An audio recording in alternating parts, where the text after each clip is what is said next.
Theodor Adorno was born in Frankfurt in 1903 into a wealthy and cultured family.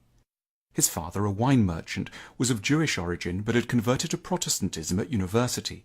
Until his 20s, Adorno planned for a career as a composer, but eventually focused on philosophy. In 1934, he was barred on racial grounds from teaching in Germany, so he moved to Oxford and later to New York and then Los Angeles. He was both fascinated and repelled by Californian consumer culture, and thought with unusual depth about suntans and drive-ins.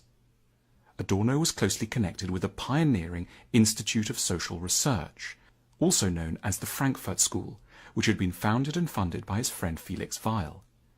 The institute aimed to develop a psychological understanding of the problems thrown up by modern capitalism, especially the culture and mindset it generates. Adorno drew attention to three significant ways in which capitalism corrupts and degrades us. Adorno believed that the primary focus for progressive philosophers should be the study of how the working and middle classes of developed nations think and feel, and in particular the manner in which they spend their evenings and weekends. Adorno had a highly ambitious view of what leisure time should be for. It was not to relax and take one's mind off things. Free time should be our prime opportunity to expand and develop ourselves, to reach after our better nature, and to acquire the tools with which to change society. It's a time when we might see films that can help us to understand our relationships with new clarity, or read books that give us fresh insights into politics, or listen to music that gives us courage to reform ourselves and collective life. But in the modern world, Adorno bemoaned that leisure has fallen into the hands of an omnipresent and deeply malevolent entertainment machine, which he called the culture industry. Modern films, TV, radio, magazines, and now social media seemed for Adorno to be almost designed to keep us distracted, unable to understand ourselves, and without the will to alter political reality.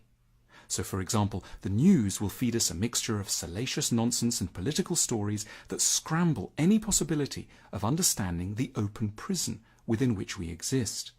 The cinema shows us the adventures of an alien invasion, while the real calamities of our world go unattended. Pop music focuses relentlessly on the emotions around romantic love, suggesting that happiness can only come from meeting one very special person, rather than awakening us to the pleasures of community and of a more broadly distributed human sympathy. We wander through museum galleries, privately unsure what they really mean and why we should care. The culture industry likes to keep us like that, distracted, pliant, confused, and a bit intimidated. Adorno perceptively described Walt Disney as the most dangerous man in America.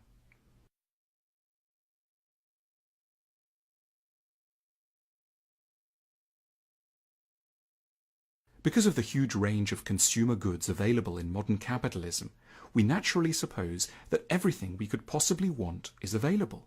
The only problem, if there is one, is that we can't afford it.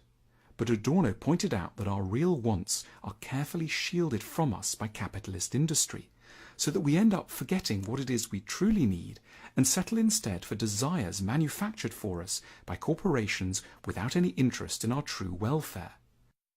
Though we think we live in a world of plenty, what we really require to thrive, namely tenderness, understanding, calm, insight, community, all these things are in painfully short supply and are utterly disconnected from the present economy. When they're trying to sell us something, advertisers show us the thing that we really want and then connect it to something we don't actually need. So we can see an advert showing a group of friends walking along a beach chatting amiably, or a family having a picnic and laughing warmly together. These adverts show us these things because they know we crave community and connection. But the industrial economy prefers to keep us lonely and consuming. So at the end of the adverts, we'll be urged to buy some 25-year-old whiskey or a car so powerful that no road would ever let us legally drive it at top speed.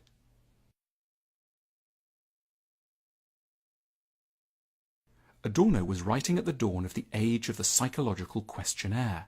These were widely in use in the United States, where they were measuring consumer attitudes and commercial behavior.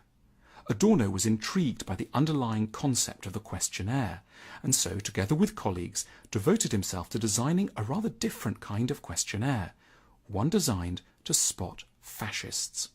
The questionnaire that he designed asked contributors to assess their level of agreement with statements like, "Obedience and respect for authority are the most important virtues children should learn," and "If people would talk less and work more, everybody would be better off," and "When a person has a problem or worry, it's best for him not to think about it, but to keep busy with more cheerful things." Given the traumas Germany had just been through, it's no surprise that Adorno gave his questionnaire and what he called the F scale, fascist scale, such attention. His team even sent the F scale to every school in West Germany. But a more widely applicable lesson to be drawn from this experiment is that psychology comes ahead of politics. Long before someone is racist, homophobic, or authoritarian, they are, Adorno skillfully suggested, likely to be suffering from psychological frailties and immaturities, which it's the task of a good society to get better at spotting and responding to. Rather than leaving problems to fester so long that there's eventually no way to deal with them other than through force, we should learn to understand the psychology of everyday insanity from the earliest moments.